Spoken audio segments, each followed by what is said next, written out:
So it was that the Republic of Rome, which had long rested on an unsteady foundation, was finally torn to the ground. From the rubble rose a new, strong empire.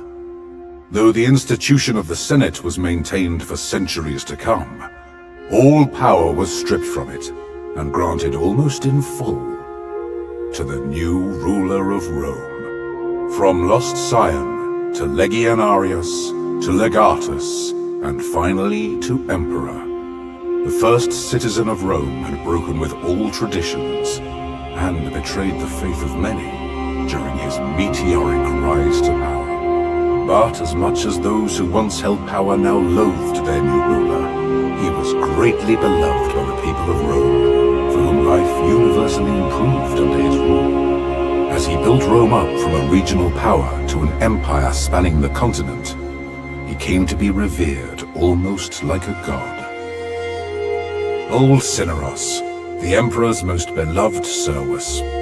Though he was free, he would not leave the side of his dominus until the day he died. He lived many more years in luxury and leisure, with access to the finest works of philosophy and visited by great scholars from near and far. Freed of his domestic duties, he even found the time to author a great work of his own, a treatise on the topic of regret and forgiveness.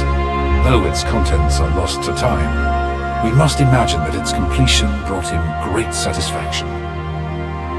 Caeso left Rome with Lucia and their daughter. They traveled to Africa, as Caeso remembered the warm nights and the lush Nile Delta fondly. Here they found a place to settle and made a peaceful home for their family. Though their relationship was distant at first, their devotion to their child drew them together, and their affection for each other grew stronger through the years. To his surprise, Caeso took well to fatherhood, and soon he and Lucia had many more children. Callida's second marriage turned out considerably better than her first.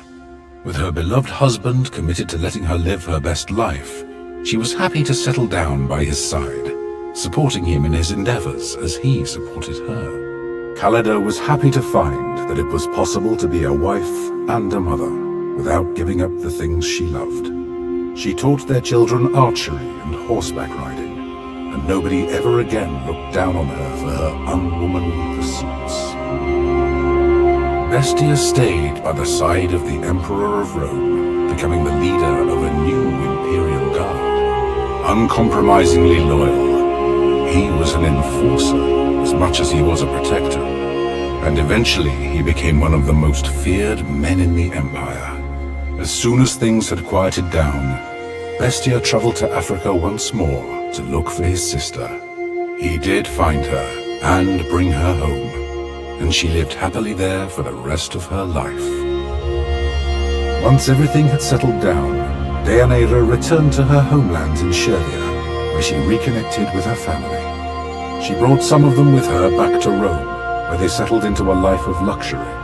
Though they would never feel quite at home in the city, they found that it was much easier to be outsiders together than alone. Deianira always remained loyal to her friends.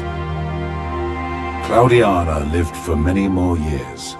She had many friends in Rome, and her life was peaceful and comfortable until her final days.